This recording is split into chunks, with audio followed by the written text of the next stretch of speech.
안녕하세요. 구름이입니다. 구독과 좋아요 부탁드립니다. 바이에른 뮌헨이 김민재와 계약을 완료했다고 스카이가 보도했습니다. 바이에른 김민재 영입 옵션 행사. 나폴리 스타 뮌헨으로 이적하다. FC 바이에른의 새로운 중앙 수비수가 생겼습니다. 스카이 정보에 따르면 바이에른이 나폴리의 스타를 영입하는 옵션을 선택했다고 합니다. 김민재는 2028년까지 계약을 체결할 예정입니다. 뮌헨에서 중앙 수비수는 연간 약 1200만 유로의 연봉을 받을 것으로 예상됩니다. 이적은 곧 발표될 예정입니다. 스카이는 이어서 김민재에 대한 11가지 사실을 소개합니다. 이탈리아 챔피언 나폴리에서 온 김민재는 2028년 여름까지 5년 계약을 맺었습니다. 김민재는 불과 2년 전 베이징에 있었던 선수입니다. 재능은 그의 요람에 놓여 있었습니다. 김민재는 1996년 두프로 운동선수의 아들로 태어났습니다. 김민재는 초등학교 시절에 센터 포워드로 뛰었습니다. 그의 눈부신 성장에는 의심할 여지 없이 뛰어난 교육이 있었죠. 맨유의 전설적인 박지성처럼 김민재도 수원공업고등학교를 다녔습니다. 2017년에는 K리그 1 올해의 영플레이어상을 수상했고 2019년 동아시아 선수권 대회에서는 최우수 수비수로 선정되었으며 지난 시즌에는 세리에 A 최우수 수비수로 선정되는 등 개인적 영예도 쌓아가기 시작했습니다. 또한 지난 챔스리그에서 레알의 르디거와 함께 드리블을 한 번도 허용하지 않은 유일한 수비수이기도 합니다. 바이에른 팬들은 주목하세요. 경기장에서 어떤 이름을 외칠지 고민하고 있다면 말이죠. 김민재는 큰 키와 비행 기술 때문에 괴물이라는 별명을 가지고 있습니다.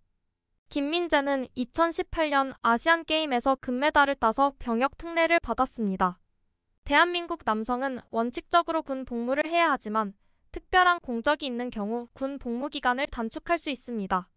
김민재는 현재 12주로 단축된 군 복무 기간의 일부를 수행하고 있습니다. 그리고 김민재는 자신감이 부족하지 않습니다. 2020년 5월 당시 중국 1부 리그 클럽 베이징 거안에서 활약하던 그는 인터뷰에서 중국 축구 선수들의 수준을 전반적으로 비판했습니다. 이 인터뷰에서 그는 외국 선수 영입 없이는 리그가 아무것도 아니라고 선언하며 팀 수비에 대한 자신의 중요성을 지적하고 조나단 비에이라의 부상 이후 타이틀 싸움이 무너졌다고 강조했습니다. 상황이 조금만 달랐다면 분데스리가 팬들은 김민재에 대한 소식을 더 빨리 접할 수 있었을지도 모릅니다. 한국 K리그 1과 중국 슈퍼리그에서 보여준 활약 덕분에 이미 몇 년 전부터 여러 명문 클럽들이 김민재에게 관심을 보였다고 합니다. 토트넘, 첼시, 사우샘프턴, PSV, 라이프치히 등의 스카우트들이 김민재 센터백을 눈여겨본 것으로 알려져 있습니다. 하지만 분데스리가와의 인연은 다른 방식으로 그에게 다가왔습니다. 김민재는 약 반년 동안 베이징에서 로저 슈미트 전 레버쿠젠 감독에게 코치를 받았습니다. 슈미트 감독은 2017년 6월부터 2019년 7월까지 중국 1부 리그 클럽의 감독으로 재직했습니다. 김민재는 2019년 1월 중국의 수도로 자리를 옮겼습니다. 이후 이스탄불의 페네르바체에서 전 샬케의 슈퍼스타 막스 마이어와 함께 뛰기도 했습니다. 지난 몇 년 동안 김민재는 사실상 방랑자 생활을 해왔습니다. 바이에른으로의 이적은 김민재의 이적 해트트릭을 완성합니다. 김민재는 3년 연속으로 여름마다 팀을 옮기고 있습니다. 2021년에는 베이징 거안에서 페네르바체로, 2022년에는 나폴리로, 그리고 이번엔 뮌헨으로 이적했습니다. 한국에서 가장 잘 알려진 한국 축구 선수인 손흥민은 한때 독일 1부 리그인 함부르크와 레버쿠젠에서 활약했습니다. 그러고 이적을 통해 김민재는 한 가지 측면에서 탁월할 것입니다. 토트넘의 스타는 누적 이적료가 4,250만 유로로 한국인 선수 중 가장 비쌌지만 이제 5천만 유로의 이적료로 바이에른으로 이적하면서 그 자리를 넘볼 것입니다. 이미 총 7,630만 유로가 그에게 지출되었습니다. 따라서 바이에른의 수비수로 임명된 그는 뮌헨에서 예전의 안정감을 되찾는 데 도움이 될 수 있는 많은 자질을 가지고 있습니다.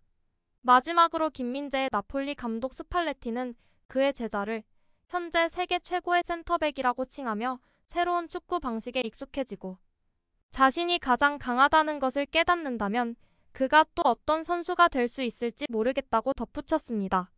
바이에른에서는 곧 알게 될 것입니다. 파리 생제르맹이 드디어 이강인의 영입을 발표했습니다.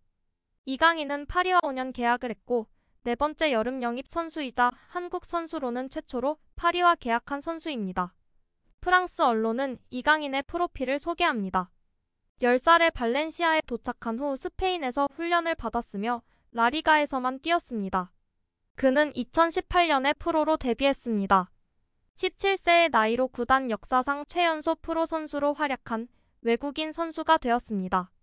2021년에는 마요르카로 이적했습니다.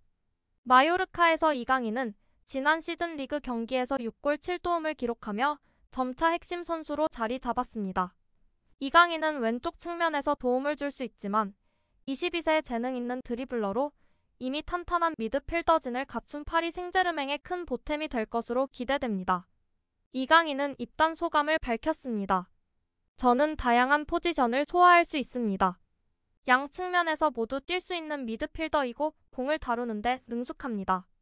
또 승리를 향한 열망과 갈증이 많습니다. 팀 승리를 위해 항상 헌신합니다.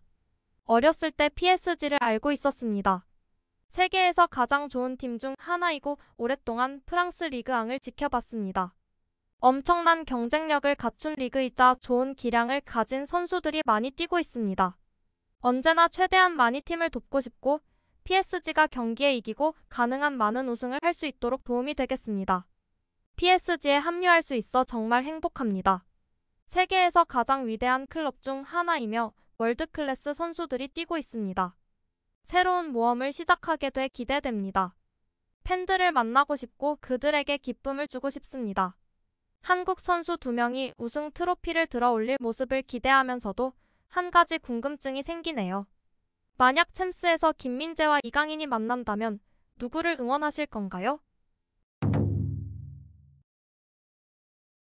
구독과 좋아요는 제작하는 데 큰 힘이 됩니다. 감사합니다. 다음에 또 보아요.